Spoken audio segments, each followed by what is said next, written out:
Hello everyone, this is Jyotsna Tiwari and welcome to super coaching UP by text book YouTube channel. जी हाँ बच्चा, स्वागत है आप सभी का super coaching UP by text book YouTube channel पर। तो जैसा कि आपको पता है भाई, आज मैं आई हूँ एक बड़े ही धमाकेदार टॉपिक के साथ।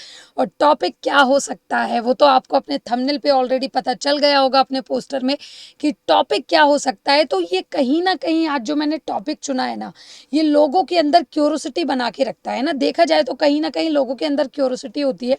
अगर मैं अपने बचपन की बात करूं तो जब मैं छोटी थी तो मेरे भी अंदर ये क्यूरोसिटी हुआ करती थी कि यार, इस व्यक्ति को अगर उम्र कैद हो गई है तो इसका पूरा जीवन उम्र भर ऐसे ही गुजर जाएगा, है ना। मुझे भी कहीं ना कहीं ये चीज़ लगती थी कि इस व्यक्ति का पूरा जीवन इसी तरह गुजर जाएगा क्या, यार ये क्या है ना। तो कहीं ना कहीं एक वो क्यूरोसिटी बनी रहती है। और ये सारे सवालों के जवाब देने आप सभी के साथ आपकी जी के जीएस फैकल्टी ज्योत्सना तिवारी में आप सभी के साथ आई हूँ आज इस धमाकेदार चैनल पर एक धमाकेदार एपिसोड के साथ। तो देखिए, हमारा आज का जो टॉपिक है वो क्या है, क्या उम्र कैद में खत्म हो जाती है उम्र। बहुत सारे लोगों के दिमाग में ये चीज़ें चलती हैं, ये उलझनें चलती हैं कि वाकई क्या अगर जज ने एक आरोपी को, एक मुजरिम को ये बोल दिया कि भाई इसे उम्र कैद दी जाए, तो क्या वाकई उसकी उम्र वहाँ पर, वो जब तक मर नहीं जाएगा वो वहीं पर अपना पूरा जीवन पर्यंत गुजार देगा। ऐसा होता है क्या कि अगर जब तक वो मर नहीं जाता तब तक उसकी पूरी ज़िंदगी वहीं गुजर जाएगी। तो बिल्कुल इसी बारे में हम डिस्कस करेंगे आज का ये ताबड़तोड़ टॉपिक। तो जल्दी जल्दी से सारे के सारे बच्चे लाइव आ जाइए, बढ़िया तरीके से एक बार सेशन को शेयर कर दीजिएगा, जहां पर हम डिस्कस करेंगे कि क्या उम्र कैद में खत्म हो जाती है उम्र। तो बस वही चीजें आज हम यहाँ पे डिस्कस करने वाले हैं। तो उम्मीद है कि सारे के सारे बच्चे, अभी सारे भाई बंधु जो हैं आपके, दोस्त रिश्तेदार नातेदार, सबको ले आओ, क्योंकि ये क्यूरोसिटी कहीं ना कहीं हर व्यक्ति के जहन में होती है कि क्या उम्र कैद में वाकई ख़त्म हो जाती है उम्र। तो चलिए बढ़ेंगे, देखते हैं कि वाकई इस बात में कितनी सच्चाई है और कितना झूठ है। इसी के साथ मैं आप सभी के साथ यहाँ पर आई हूँ। तो जैसा कि आप देख पा रहे हैं अपनी स्क्रीन पर कि क्या उम्र कैद में ख़त्म हो जाती है उम्र, तो मैं आपको बताऊंगी कि वाकई क्या उम्र कैद में उम्र ख़त्म होती है या नहीं। ठीक है, तो चलिए बढ़ते हैं, फिर देखते हैं कि वाकई इस बात में सच्चाई कितनी है ना, इस बात में सच्चाई कितनी है। तो ये देखिएगा, तो देखिए, अगर बात करूं मैं, कितने साल की होती है उम्र कैद की सजा, है ना। कहीं दिमाग में ये क्वेश्चन आता है कि उम्र कैद में उम्र खत्म हो जाती है या फिर कोई सजा होती है, कोई एक पर्टिकुलर सजा होती है कि भाई इतने साल की सजा होगी और आपकी उम्र कैद जो है वहां पर खत्म होती है। ये बहुत सारे थॉट प्रोसेस चलते हैं, लेकिन इन सारे थॉट्स को ख़त्म करने के लिए एक बहुत बड़ा एग्जाम्पल है हमारे सामने। और वो एग्जाम्पल क्या है, वो एग्जाम्पल बहुत ही बड़ा एग्जाम्पल है। और एग्जाम्पल ये है कि एक केस हाल ही में जो काफ़ी ज़्यादा मुद्दा रहा है, काफ़ी ज़्यादा चर्चा में रहा है एक केस, उसी केस के बारे में मैं डिस्कस करके आपको बताऊंगी कि वाकई उम्र कैद में उम्र ख़त्म होती है या नहीं। और वो रहा ये केस आपके सामने। तो जैसा कि आपको पता है, 14 साल बाद जेल से क्यों छूटे बिल्किश बानो केस के 11 आरोपी, है ना। तो एक्चुअली यही है वो केस जो आपको हकीकत बताएगा कि वाकई उम्र कैद होती है या नहीं होती, और उम्र कैद जो होती है उसमें क्या पूरी उम्र ख़त्म होती है या एक पर्टिकुलर कहीं ना कहीं एक चीज़ होती है कि भाई इतना होगा, इसके बाद नहीं होगा, है ना। तो वही चीज़ें डिस्कस करेंगे, लेकिन उससे पहले सच जानने के लिए आपको इस केस पर स्टडी करना बहुत ज़रूरी है। क्योंकि हाल ही में जो बिल्किश बानो हैं, इनके जो यहाँ पर मैं आपको बता रही हूँ कि ये 14 साल बाद जेल से क्यों छूटे बिल्किश बानो केस के 11 आरोपी, है ना। तो इन आरोपियों को भी सुनाई गई थी उम्र कैद की सजा, है ना। जिनको छोड़ा गया है, इन आरोपियों को भी उम्र कैद की सजा सुनाई गई थी। तो क्या उम्र कैद की सजा होने के बाद नहीं छूटा जा सकता, या फिर पूरे जीवन पर्यंत आपको उम्र कैद की सजा झेलनी होगी, है ना। तो यही है आज का मुद्दा। और चलते हैं बिना समय गवाए हुए, बढ़ते हैं मुद्दे की तरफ और देखते हैं कि कितनी बात में सच्चाई है। तो देखिए, बात हो रही है गोधरा कांड की, है ना कहीं बचपन में, अगर आप मेरी एज के होंगे, आप बड़े होंगे, उम्र में काफ़ी बड़े होंगे, तो आपने कहीं ना कहीं बचपन में गोधरा कांड के बारे में पक्का सुना होगा, पढ़ा होगा, है ना। तो गोधरा कांड के अंदर एक केस था, बिल्किश बानो केस, जो इस समय पर काफी हॉट टॉपिक बना हुआ है इंडिया का, काफी ज्यादा चर्चा का विषय रहा है। तो देखते हैं कि ये क्या था, ये टॉपिक, है ना, क्या कुछ इसकी कड़ियां थी, क्यों लाया और क्यों ये मुद्दा इतना ज्यादा उछल रहा है, और क्यों इस मुद्दे को मैं इस टॉपिक से जोड़ रही हूँ कि क्या वाकई उम्र कैद में खत्म हो जाती है उम्र। सारी चीजें मैं आपको यहाँ पर बताऊंगी। तो चलिए बढ़ते हैं सेशन की की तरफ, और जैसे जैसे बढ़ेंगे आपको नई नई चीज़ों का पता चलेगा, है कि नहीं। तो चलिए बढ़ते हैं, तो एकदम डिटेल में सारी चीज़ों को हम देखेंगे। तो बात हो रही है बिल्किश बानो केस की, लेकिन बिल्किश बानो केस की तरफ बढ़ने से पहले हमें गोधरा कांड की तरफ बढ़ना पड़ेगा। तो जैसा कि आपको पता है, गोधरा कांड और गुजरात दंगा काफ़ी ज़्यादा चर्चा का विषय रहा। एक बहुत ही हॉट टॉपिक था गोधरा कांड और गुजरात दंगा, ये दोनों ही काफ़ी ज़्यादा क्या रहे, हॉट टॉपिक रहे। तो बात है फरवरी 2002 की। बात कब की है? फरवरी 2002 की बात है, जब अयोध्या से लौट रही साबरमती एक्सप्रेस ट्रेन में यात्रा कर रहे 59 कार सेवकों पर कथित तौर पर क्या हुआ था, हमला कर दिया गया था। फिर गोधरा रेलवे स्टेशन पर ट्रेन के दरवाजों को बंद करके कोच को आग के हवाले, कोच में आग लगा दी गई थी। एक्चुअली कहानी बताती हूँ, बात है 2002 की, ठीक है। 59 ऐसे व्यक्ति थे जो कार सेवक थे। कार सेवक कौन होते हैं, सबसे पहले ये जानना जरूरी, कार सेवक कौन होते। तो कार सेवक होते हैं वो श्रद्धालु जो कि वहां से दर्शन करके लौट रहे थे। तो ऐसे 59 कार, 59 ऐसे 59 कार सेवक थे जो कि कहाँ से, अयोध्या से दर्शन करके कहाँ लौट रहे थे, गुजरात लौट रहे थे, ठीक है। तो वहां पर साबरमती एक्सप्रेस जो थी, वहां पर साबरमती एक्सप्रेस से जब वो लौट रहे थे, तो वहां पर साबरमती एक्सप्रेस में गोधरा, जब गोधरा रेलवे स्टेशन आया, तो गोधरा रेलवे स्टेशन पर उनके जो दरवाजे होते हैं ट्रेन के, एक बोगी एक कोच जिसमें 59 कार सेवक थे, उस कोच को क्या कर दिया गया, बंद कर दिया गया, उसके दरवाजे बंद करके, और उस कोच में आग लगा दी गई, ठीक है। ये बहुत ही भयानक, बहुत ही भयावह कांड था, ठीक है। आग लगा दी गई जिसमें बहुत सारे लोग मारे गए, ठीक है, बहुत सारे लोग मारे गए। और उसके बाद इस दंगे ने तूल पकड़ा, है ना, ये दंगा बढ़ा, क्योंकि ये जो कार सेवकों की बोगी में आग लगाई गई थी, ये आग मुसलमानों के द्वारा लगाई गई थी। तो अब मुसलमानों के द्वारा श्रद्धालुओं को जो कि अयोध्या से दर्शन करके लौट रहे थे, उनकी बोगी में आग लगाई गई। तो भाई अब तो दंगा हो गया था मुस्लिम हिंदू का, और होना भी था कहीं ना कहीं, क्योंकि जब आग मुसलमानों ने लगाई थी तो बदले में हिंदू कहीं कुछ ना कुछ कैसे शांत बैठते, ये तो यही कर रहे हैं, हमारे यहाँ यही चल ही रहा है। तो उसके बाद से ये दंगा जो है एक बड़ा स्तर ले लिया, इस दंगे ने एक बहुत बड़ा रूप ले लिया। और इस रूप के बाद क्या हुआ, उसका रिजल्ट तो देखो। बात है ये तो यहाँ पर हुआ, 59 कार सेवकों की क्या बोगी में आग लगा दी गई, ठीक है, बहुत सारे लोग मरे। उसके बाद फरवरी 2022 की बात है, जी हाँ, कब की बात है, फरवरी 2022 में अहमदाबाद में आवासीय सोसाइटी गुलबर्ग में, कहाँ पर, अहमदाबाद में आवासीय सोसाइटी गुलबर्ग में ज़्यादातर मुस्लिम समुदाय के लोग रह रहे थे वहाँ पर, है ना, आवासीय सोसाइटी थी, गुलबर्ग नाम था उसका। फरवरी 2002 की बात है, इसी ये गोधरा कांड के समय की बात है। वहाँ पर जितने भी मुस्लिम समुदाय रह रहे थे, भीड़ ने उन पर हमला कर दिया। कौन करेगा? अब जब मुस्लिमों ने बोगी में आग लगाई तो बदले में क्या होगा, रिएक्शन तो हिंदुओं का आता ही, हिंदू मुस्लिम दंगा ये बन ही चुका था। रिएक्शन आया, और रिएक्शन के अनुसार मुस्लिम समुदाय जो है, जो जहाँ पर रहते थे, एक आवासीय सोसाइटी थी गुलबर्ग, वहाँ पे मुस्लिम समुदाय रहते थे, वहाँ पर हिंदुओं ने क्या किया, हमला किया। हमला किया, और शाम तक देखते ही देखते कांग्रेस के पूर्व सांसद एहसान जाफरी समेत 69 लोगों की मौत हुई थी। सोचिए, उस दंगे में कोई छोटी मोटी दंगा नहीं हुआ था, ये एक्शन का रिएक्शन था उस समय पर। क्या था? एक्शन का रिएक्शन।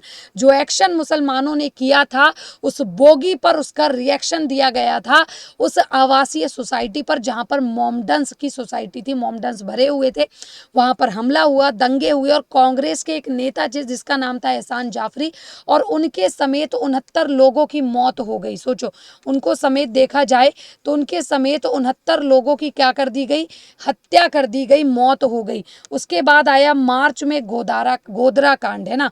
जब ये सारी कहानी हो गई तो मार्च में आपका क्या, गोधरा कांड आया मार्च में। और इस गोधरा कांड ने क्या कुछ किया, क्या कुछ दिखाया, नया चीजें, क्या नई चीज देश को देखने मिली, अब जानने का विषय ये रहा है। तो चलिए जानते हैं कि क्या नया हुआ। तो मार्च 2002 की बात है, इसी गोधरा कांड के रहते हुए, गोधरा कांड और इसके बाद हुए दंगों की जांच के लिए गुजरात सरकार ने एक आयोग का गठन कर दिया। बात है मार्च 2002 की। जब इतने बड़े स्तर पर कांड हुआ तो उसमें क्या हुआ, एक गठन हुआ, एक जांच बैठाई गई। तो अब बात बोलोगे मैम ये तो गोधरा कांड है, इसका बिल्किश बानो से क्या लेना देना है, या इसका जो आप टॉपिक लेकर के आई हैं कि क्या उम्र कैद में ख़त्म हो जाती है उम्र, उससे क्या लेना देना है। तो चलिए बढ़ते हैं और जानते हैं कि इन सारी बातों का आपस में क्या जोड़ है।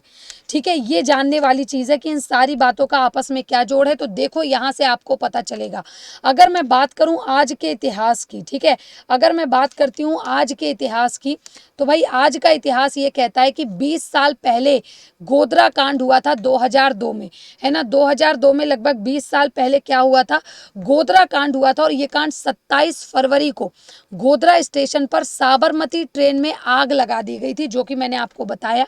और साबरमती एक्सप्रेस के S6 कोच में आग लगी थी। ये आग किस में लगी थी, तो साबरमती एक्सप्रेस के S6 कोच में आग लगाई गई और 59 लोग जलकर, 59 ही लोग थे और सारे के सारे जलकर मर गए, है ना। 59 लोग थे और 59 लोगों की जलकर मौत हो गई। ये बहुत ही भयानक कांड था और सोचिए बेचारे कितना तड़पे होंगे, है ना, यही चीज थी।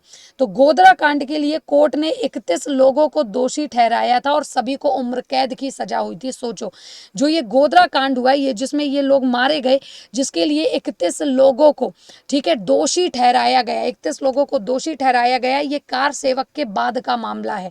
ये एक्शन का रिएक्शन था गोधरा कांड, जो एक्शन हुआ था साबरमती एक्सप्रेस के साथ, उसका रिएक्शन था गोधरा कांड, है ना। और इसमें दोषी ठहराया गया था कितने, 31 लोगों को, और वो सारे के सारे पूरे 31 लोगों को उम्र कैद की सजा सुनाई गई थी। सोचिए, ठीक है, सारे के सारे 31 लोगों को क्या हुआ, उम्र कैद की सजा सुनाई गई।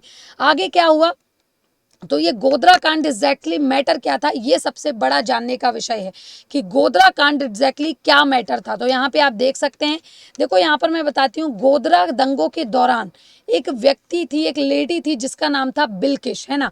तो गोधरा दंगों के दौरान बिल्किश और उनकी माँ और परिवार की 3 अन्य महिलाओं से सामूहिक दुष्कर्म हुआ था, है ना। और ये गोधरा कांड में ही हुआ था। मैंने क्यों बोला कि मैं बिल्किश बानो को गोधरा कांड से जोड़ रही हूँ, क्योंकि ये जो गोधरा कांड हुआ था ना, जिसमें मुसलमानों के मतलब सोसाइटी थी, वहां पे कांग्रेस के वो नेता मरे थे और 69 लोग, इतने सारे लोग मरे। तो उन्हीं लोगों में एक बिल्किश बानो भी थी, है ना। वो जो दंगा हुआ था उस भीड़ में ही एक बिल्किश बानो भी थी। और बिल्किश बानो जो थी, बिल्किश बानो, उनकी माँ और उनकी परिवार के 3 अन्य महिलाओं के साथ सामूहिक दुष्कर्म हुआ, रेप हुआ। और उसके बाद बिल्किश के परिवार को बेरहमी से उन्हीं के सामने क्या किया गया था, मार दिया गया था, है ना, जान से मार दिया गया था। मरने वालों में बिल्किश की 3.5 साल की एक बेटी भी थी। ठीक है, वो खुद बिल्किश बानो प्रेग्नेंट थी, उनके गोद में एक 3 साल की बेटी भी थी, 3.5 साल की। उस 3.5 साल की बेटी को भी मार दिया गया, ठीक है। और उसके बाद उनके परिवार के लोगों को मार दिया गया, उनकी घर की लेडीज और उनके खुद के साथ बलात्कार हुआ था। तो ये एक बहुत ही भयावह घटना थी, जिसके बाद हत्या और दुष्कर्म के दोषी करार दिए गए 11 लोगों को 15 अगस्त को गुजरात सरकार ने रिहा कर दिया, है ना। तो इनमें से ये जो 31 लोग पकड़े गए, ये दुष्कर्मी भी उन्हीं में से एक थे, ठीक है। 29 लोगों में से 11 लोगों को रिहा कर दिया है गुजरात सरकार ने। और ये काम 15 अगस्त को, इसी 15 अगस्त 2022 को ये काम किया। और जिसके बाद काफी ज्यादा चर्चा में ये विषय रहा कि 15 अगस्त में तो लाल किले से भाषण दिए गए थे कि हम महिलाओं की रक्षा की बात करते हैं, तो यहाँ पर ऐसा क्यों, यहाँ पर 11 लोगों को क्यों रिहा किया गया, है ना। ये बहुत ज्यादा हॉट टॉपिक रहा और तब से लेकर के बिल्किश बानो एक बहुत बड़ा हॉट टॉपिक इस समय पर इंडिया का बना हुआ है। तो चलिए जानते हैं कि इसको उम्र कैद से कैसे जोड़ा गया, क्या कुछ चीजें। और मुझे पता है कि ये सेशन, पता है आपको, मतलब एक्साइटेड होता जा रहा है ना, ये सेशन आपका काफी ज्यादा एक्साइटमेंट क्रिएट करता जा रहा है, करता जा रहा है। और लिटरली ये बहुत एक्साइटेड होने वाला है ये सेशन आपके लिए, बड़ा मजेदार सेशन होगा। तो चलो, तो मैं आपको बताती हूँ आगे इसमें और क्या था। तो अब देखो यहाँ पर नक्शा देखो, यहाँ पर जो आपका ये कांड हुआ था, ये जो कांड हुआ था, कौन सा, गोधरा कांड, ये हुआ था आपका पंचमहल में। पंचमहल में एक जगह थी गोधरा, जहाँ पर ये कांड हुआ था। और इसी के जस्ट बाजू में से जुड़कर एक जिला था जिसमें दाहोद, जिसका नाम है दाहोद। और यहाँ से थी आपकी बिल्किश बानो, है ना, दाहोद से थी ये बिल्किश बानो। बिल्किश बानो कहाँ से थी, दाहोद से थी। तो ये पूरा मैटर था, तो उसके जस्ट टच में था और इसीलिए इसका खामियाजा बिल्किश बानो को भी मतलब टच में था, तो कहीं ना कहीं दंगा वहां तक पहुंच ही चुका था। आगे क्या हुआ इस केस में, क्या चीजें हुई तो देखो। और जब ये सारी चीजें हुई तो हाल ही में मतलब इनको उम्र कैद की सजा सुनाई दी गई, पकड़े गए लोग, ठीक है, और उस पर बैठकें हुई, आयोग बैठा और उम्र कैद की सजा 31 लोगों को दी गई। लेकिन मुद्दा तब तूल पकड़ा जब हाल ही में प्रेस ट्रस्ट ऑफ इंडिया ने एक रिपोर्ट जारी की। प्रेस ट्रस्ट ऑफ इंडिया ने ट्विटर के जरिए जारी किया कि all 11 life imprisonment convict in 2002 Bilkis Bano gang rape case walk out of the Godhra sub jail under Gujarat government's remission policy, है ना। तो इन्होंने बोला कि गुजरात सरकार की रेमिशन पॉलिसी के अंतर्गत 2002 का जो बिल्किश बानो रेप कांड था, गैंग रेप केस था, उनमें से गोधरा जेल से 11 लोगों को रिहा कर दिया गया है और ये काम गुजरात सरकार ने किया है। ऐसा प्रेस ट्रस्ट ऑफ इंडिया ने अपनी रिपोर्ट रिलीज की और इस रिपोर्ट में ट्विटर पर उसने ऑफिशियली ये बात अनाउंस कर दी, ठीक है। अब यहाँ से मुद्दा हुआ कि भाई अनाउंस कर दी, इतनी बड़ी बात अनाउंस कर दी, ये कैसे हो सकता है। और लोगों में आक्रोश जग गया बहुत ज्यादा, स्पेशली मुसलमानों में जगना भी था, क्योंकि बिल्किश बानो भी एक मुसलमान है और उनके साथ ये चीजें हुई थी, तो लोगों में काफी ज्यादा आक्रोश जगा। बड़े बड़े नेताओं के ट्विटर हैंडल पे ट्वीट्स आने लगे, ठीक है, बड़े बड़े नेताओं के लोगों ने बोला क्या यही सच है, क्या यही इंसाफ है। इस तरह से बड़ा तूल पकड़ा ये मामला। लेकिन आगे हुआ क्या इस पर, ये देखो इस मामले पर क्या हुआ। और ये था पूरा timeline of the Bilkis Bano case, है ना। ये पूरा का पूरा केस आपके सामने मैंने लाके रख दिया है, कब क्या चीज कैसे हुई थी वो चीज मैं आपको यहाँ पे बता रही हूँ। लेकिन पहले मैं अपनी पोजीशन को थोड़ा सा शिफ्ट करना चाहती हूँ, है ना। अगर हो गई तो हो गई, हो गई हो गई, नहीं हो रही है क्या, नहीं हो रही है, ठीक है। तो मेरी पोजीशन शिफ्ट नहीं हो रही है ना, पोजीशन थोड़ी सी गलत हो गई है, ठीक है। तो खैर कोई बात नहीं, मैं आपको पढ़ करके बता दूंगी। पोजीशन यहाँ पे होनी चाहिए थी बट वो वहां गई, कोई बात नहीं। तो मैं आपको चीजें पढ़ करके बता दूंगी कि एग्जैक्टली मैटर क्या था, है ना। एग्जैक्टली मैटर क्या था ये चीज मैं आपको यहाँ पर पढ़ करके बताऊंगी, ठीक है। तो देखिए बात है, देखो 3 मार्च 2002 की बात कर रहे हैं ये, ठीक है। हम अपने पेन को थोड़ा सा यहाँ पर लेकर के आते हैं, ठीक है। तो बात कब की हो रही है, ये 3 मार्च 2002 की बात है, जिसमें Bilkis Bano family was all tagged by the mob at Randhikpur village near Ahmedabad, ठीक है, near Ahmedabad. Bilkis 5 months pregnant, 5 महीने की प्रेग्नेंट थी, वॉज गैंग रेप्ड हर किन और किल्ड, है ना। उसकी बच्ची को मार दिया गया और उसका गैंग रेप किया गया, किसका, बिल्किश बानो का। तो बात है मार्च 2000, देखो हुआ क्या था, ये पूरी पूरी बातें मैं आपको पढ़ करके बता रही हूँ, ध्यान से सुनना। 4 मार्च 2002 को फर्स्ट एफआईआर हुई थी इस केस के अगेंस्ट, है ना। जो Bilkis Bano gang rape case हुआ था इसके अगेंस्ट 4 मार्च को, 3 मार्च को ये कांड हुआ और 4 मार्च को गैंग रेप के लिए एफआईआर फाइल की गई, ठीक है। और दाहोद डिस्ट्रिक्ट में, दाहोद जिले में एफआईआर फाइल की गई, क्योंकि बिल्किश बानो दाहोद जिले से थी, ठीक है। उसके बाद क्या हुआ, 25 मार्च को, 4 मार्च को एफआईआर फाइल हुई और उसके ये 2002, 4 मार्च 2002 को एफआईआर फाइल हुई। उसके बाद 25 मार्च 2002 को एक समरी रिपोर्ट आई इसके अगेंस्ट। क्या आई, एक समरी रिपोर्ट आई। उस समरी रिपोर्ट में एक फाइल किया गया, एक्सेप्ट किया गया, Limkheda judicial magistrate effectively closed the case citing the senses of the reason देकर इन्होंने केस को क्या कर दिया, क्लोज कर दिया, ठीक है। उसके बाद अप्रैल 2003 में, जब मार्च 2003 में कोर्स को केस क्लोज की बात हुई, तो अप्रैल 2003 में बिल्किस जो है उन्होंने अप्रोच किया था एनएचआरसी को। उसके बाद जब इनको पता चला यहाँ कुछ नहीं होने वाला, तो क्या किया इन्होंने, अप्रैल 2003 को एनएचआरसी के इन्होंने अप्रोच किया और हरीश साल्वे जो थे रिप्रेजेंट थे सुप्रीम कोर्ट के, सुप्रीम कोर्ट में इन्होंने अप्रोच दायर कर दी। और अप्रैल 2003 में ही बिल्किस जो है अप्रोच किया उन्होंने सुप्रीम कोर्ट में। जब यहाँ से भी कुछ काम नहीं बना, सुप्रीम कोर्ट में इन्होंने अप्रोच किया, ठीक है। क्वेश्चनिंग की, समरी रिपोर्ट, लीमखेड़ा मजिस्ट्रेट की पूरी रिपोर्ट सबमिट की। सीबीआई इन्वेस्टिगेशन हुई अगेंस्ट गुजरात पुलिस पर, ऑफिसर पर। सीबीआई क्या हो गई, इन्वेस्टिगेशन बैठ गई कि ऐसा क्यों, आपने केस को कैसे बंद कर दिया। आगे क्या हुआ, उसके बाद देखो अक्टूबर 25 2003 में, अप्रैल में ये हुआ, फिर अक्टूबर 25 2003 में सुप्रीम कोर्ट ने गुजरात सरकार से पूछा कि आपने सीआईडी की इन्वेस्टिगेशन को बंद क्यों किया। गुजरात सरकार से जवाब मांगा गया और उस जवाब में दिसंबर 18 2003 की बात है, सुप्रीम कोर्ट ने ये केस सीबीआई को हैंडल कर दिया। पहले सीआईडी बैठी थी और सीआईडी जांच को गुजरात सरकार ने बंद कर दिया, जिसके बाद दिसंबर 18 में सुप्रीम कोर्ट में ये मामला चला गया और सुप्रीम कोर्ट ने इसको सीबीआई को सौंप दिया, बोला आप डील करो जैसे भी कर सकते हो, है ना। उसके बाद मजेदार रहा, जनवरी 2004 में सीबीआई ने 12 लोगों को अरेस्ट किया।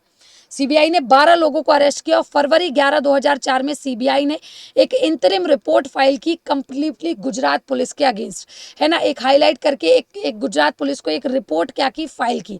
और अप्रैल 9 2004 में सीबीआई ने एक चार्जशीट फाइल कर दी थी अगेंस्ट 20 पीपल, 20 लोगों के अगेंस्ट अप्रैल 9 2004 में एक क्या सीबी एक चार्जशीट फाइल कर दी गई और 6 पुलिस ऑफिसर जिसमें और 2 गवर्नमेंट डॉक्टर भी थे। सोचिए, इन 20 लोगों में 6 पुलिस ऑफिसर भी थे और 2 गवर्नमेंट डॉक्टर थे, ये सब इसी का एक हिस्सा थे। ठीक है, इन सबको किया गया।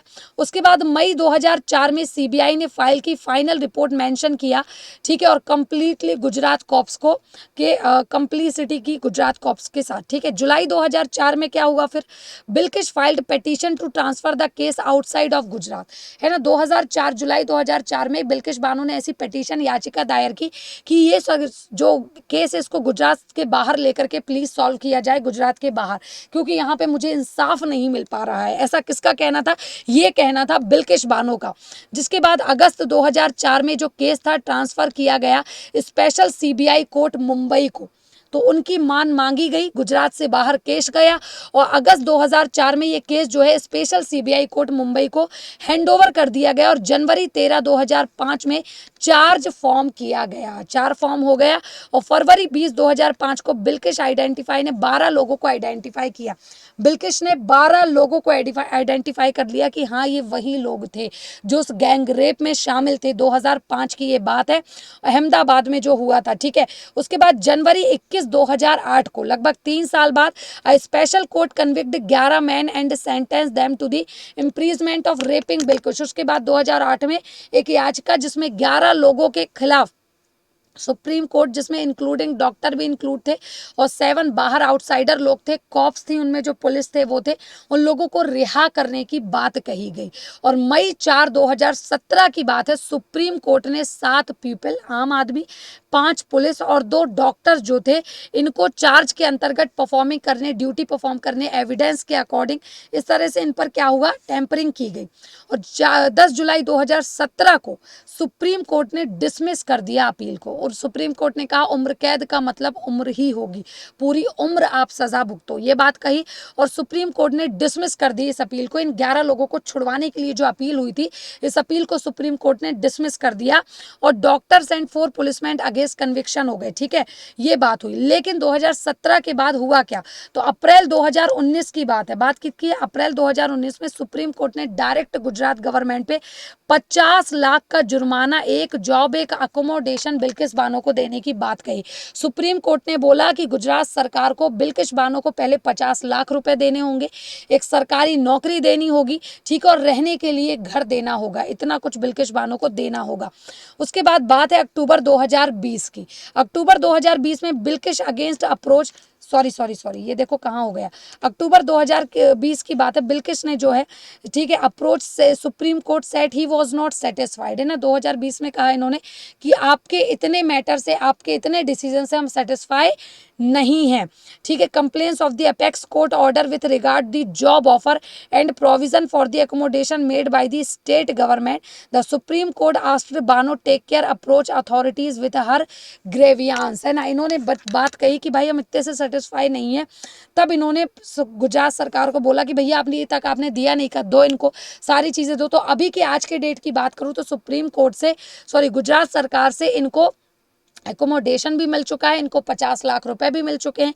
सरकारी नौकरी में इनको प्यून की नौकरी ऑफर की गई थी, लेकिन इन्होंने बोला कि ये नौकरी मुझे नहीं चाहिए, नौकरी मेरे पति को दे दो। तो अभी ये चीज़ मामला बीच में अटका हुआ है कि नौकरी दी किसको जाए। तो नौकरी तो अभी इनको नहीं मिली है, लेकिन क्या मिल चुका है, इनको एकोमोडेशन मिल चुका है और 50 लाख रुपए मिल चुके हैं। ठीक है, तो आगे इस केस में हुआ क्या, तो ये तो था पूरा मामला जो आपने देखा। एक्चुअल केस क्या था, जो 31 लोग थे उनमें से सबको उम्र कैद की सजा सुनाई गई, क्योंकि वो कांड ही इतना बड़ा कांड था, है ना। उम्र कैद की सजा सुनाई गई। उसके बाद बिल्किश बानी केस के 11 दोषी कैसे रिहा हो गए, जब उम्र कैद में उम्र खत्म हो जाती है, सुप्रीम कोर्ट ने साफ साफ कहा था कि उम्र कैद का मतलब है कि आप अपनी सारी उम्र जेल में ही गुजारो। जब आपको उम्र कैद हुई है, तो फिर ये 11 आरोपियों में ऐसा क्या स्पेशल था जो इनको रिहा कर दिया गया। तो क्या वाकई उम्र कैद में खत्म हो जाती है उम्र, या होते हैं आपके पास ऑप्शंस। तो चलिए इसी के बारे में हम यहाँ पे बात करेंगे। तो देखिए, मैंने आपको बताया the code of criminal procedure, the code of criminal procedure जो है इसने क्या किया कि जो उम्र कैद में खत्म रेमिशन, मैंने आपको क्या बोला था, प्रेस ट्रस्ट ऑफ इंडिया का मैंने आपको क्या दिखाया था, ट्वीट दिखाया था, जिसमें उन्होंने बोला कि रेमिशन पॉलिसी के अंतर्गत इन 11 लोगों को रिहा किया गया है। तो जानना जरूरी है कि सरकार की रेमिशन पॉलिसी है क्या, है ना, रेमिशन पॉलिसी होती क्या है, तो उसी के बारे में मैं आपको यहाँ पे बताऊंगी। तो कानूनी और संवैधानिक आयाम अबाउट बिल्किस बानो केस पर, कानूनी और संवैधानिक आयाम क्या थे, यहीं से आपको रेमिशन पॉलिसी का पता चलेगा।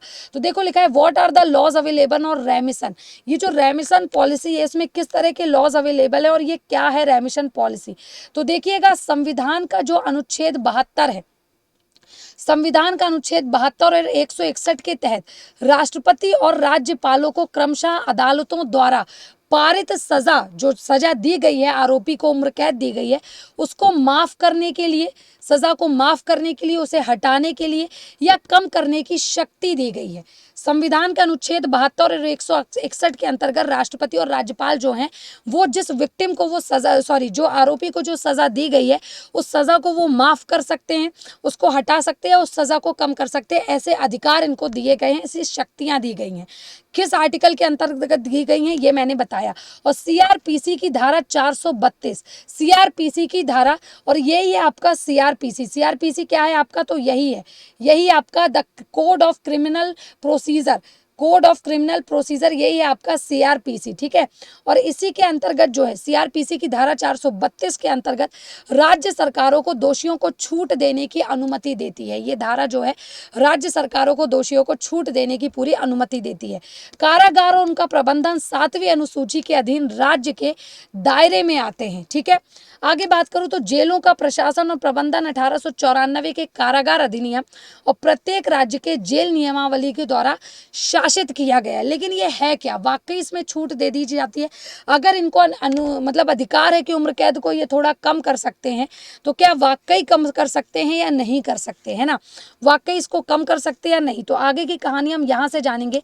तो छूट के लिए इनको जो छूट गई उसका आधार क्या, कैसे 14 साल की उम्र को कम किया कर, तो ये एक स्पेशल जो कोर्ट है ये जो छूट देती है इसमें ये कहा गया है, जो कि रेमिशन पॉलिसी वो ये कहती है कि अगर 14 साल तक कोई व्यक्ति जिसे उम्र कैद हुई है वो 14 साल के बाद रेमिशन पॉलिसी के लिए अप्लाई कर सकता है। जिस व्यक्ति की उम्र 14 साल जिसने जेल में गुजार लिए, जैसे उसको उम्र कैद हुई, उम्र कैद के बाद उसने अपने 14 साल जेल में गुजारे और 14 साल के बाद वो रेमिशन पॉलिसी के लिए अप्लाई कर सकता है। तो जब रेमिशन पॉलिसी किसी आरोपी पर अप्लाई होती है तो क्या देखा जाता है, क्या ये देखा जाता है कि नहीं ये तो बड़ा अच्छा है, चलो हटा दो इसको, चलो हटा दो इसकी सजा, उम्र कैद कम कर दो, नहीं। 14 साल के बाद ये देखा जाता कि पिछले 14 सालों में उसका जेल में व्यवहार कैसा रहा, ठीक है। सुपरिंटेंडेंट जो वगैरह लोग होते हैं वो उसके लिए विचार देते हैं, ठीक है। उसके जो जेल के कैदी वो बताते हैं इसका व्यवहार कैसा रहा, इसका व्यवहार जो लोग थे वहाँ के अधिकारी थे उन जेल के साथ, उनके साथ कैसा रहा, कैसी कम्युनिटी से ये बिलोंग करता है, कैसे समाज से ये बिलोंग करता है, इस तरह के सारे मापदंडों को देखते हुए ही रेमिशन पॉलिसी उस पर्टिकुलर आरोपी पर अप्लाई होती है, ठीक है। तो क्या है देखो यहाँ पर पता चलेगा।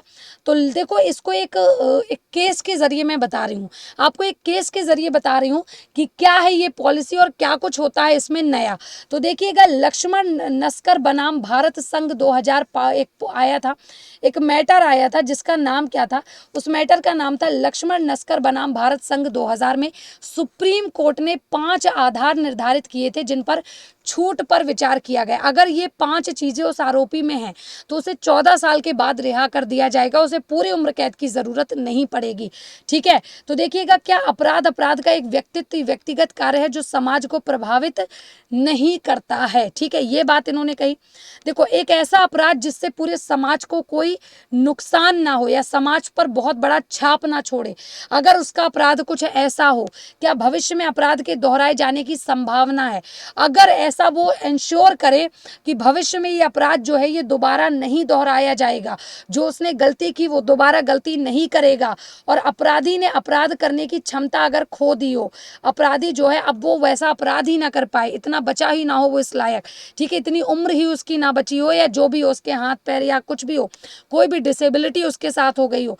नेक्स्ट, दोषी को जेल में रखने से कोई प्रयोजन सिद्ध हो रहा हो, है ना, जब तक कि दोषी को जेल में है तो इससे कुछ नया होगा, ठीक है, कुछ नहीं। और परिवार की सामाजिक आर्थिक स्थिति अगर अच्छी फैमिली से बिलोंग करता है, उसका व्यवहार सभी के साथ अच्छा हो, अगर ये सारी क्वालिटीज उसमें हैं उस आरोपी में, तो उस आरोपी को 14 साल बाद छोड़ दिया जाता है, ठीक है, उसको रिहा कर दिया जाता है। और बिल्किस बानो केस में भी यही हुआ था।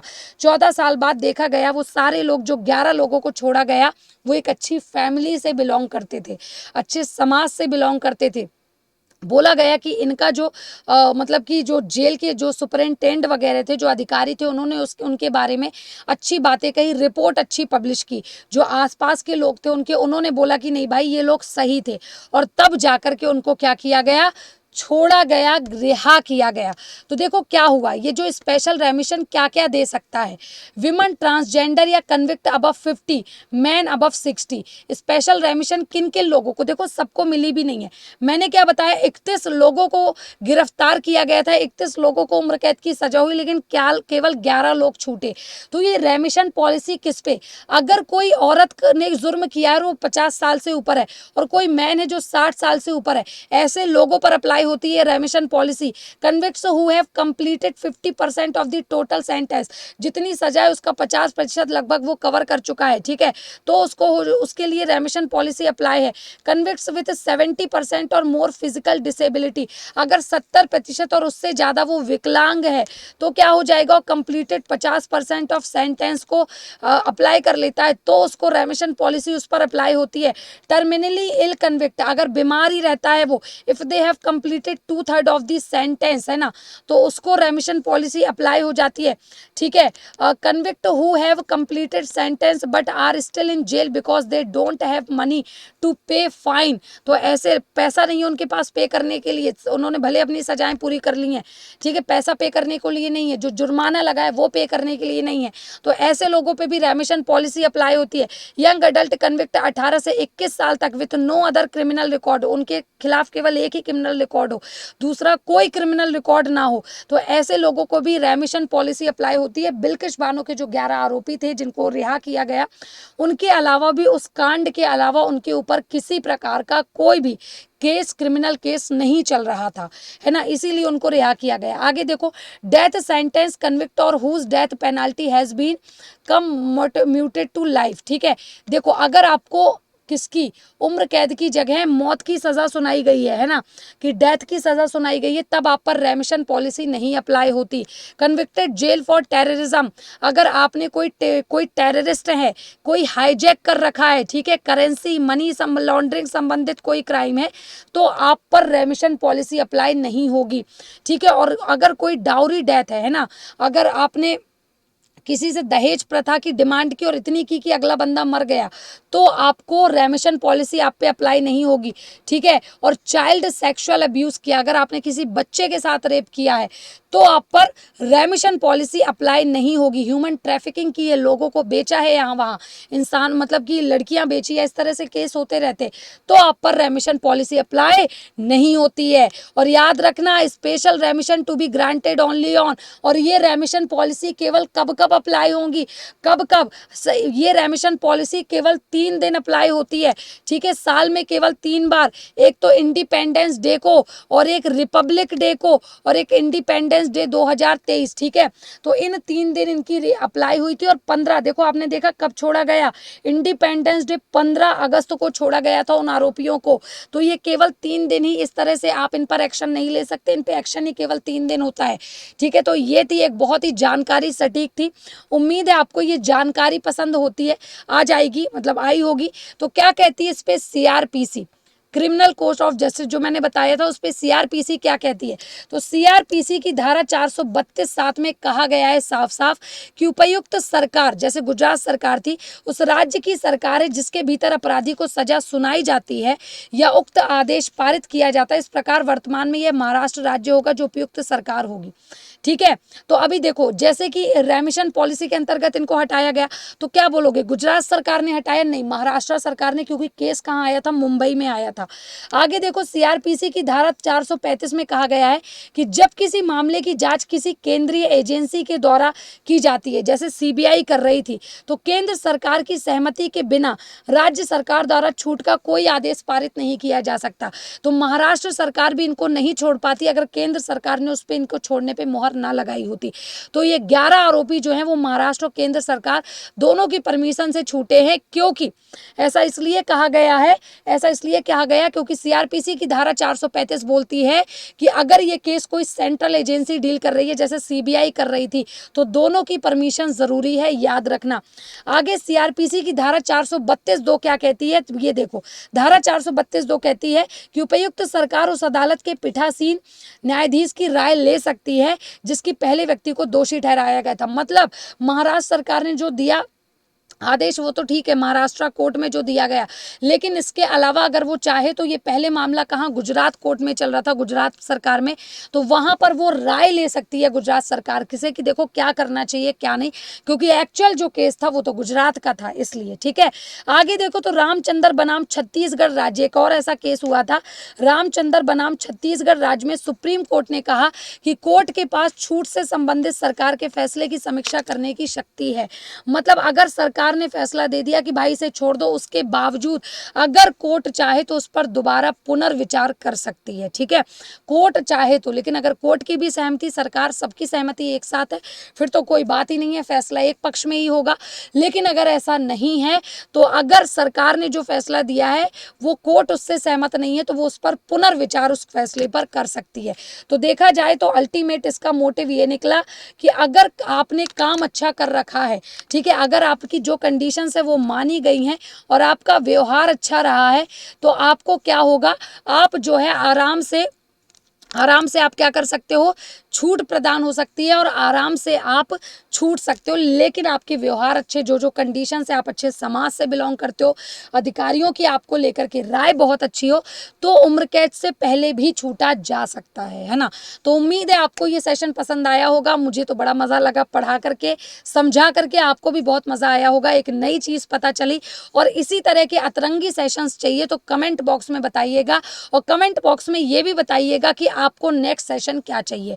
और इस समय टेक्स्ट बुक पर बहुत ही शानदार डील चल रही है, तो जाकर डील को ग्रैब करिए। JYOT कोड का यूज करना है ना, JYOT कोड का यूज करना, और क्या करना, सब्सक्रिप्शन को ले लेना, अच्छा खासा पूरे 55% का डिस्काउंट आपको मिलेगा, है ना। तो चलिए अभी के लिए बस इतना ही। इसी तरह की नई जानकारी के लिए आज ही सब्सक्राइब करें super coaching UP by text book YouTube channel को। और दूसरा टॉपिक आप किस पर चाहते हैं वो कमेंट बॉक्स में मुझे जरूर बताइएगा कि दूसरा टॉपिक आप किस पर चाहते हैं। तो चलिए अभी के लिए बस इतना ही। Thank you so much.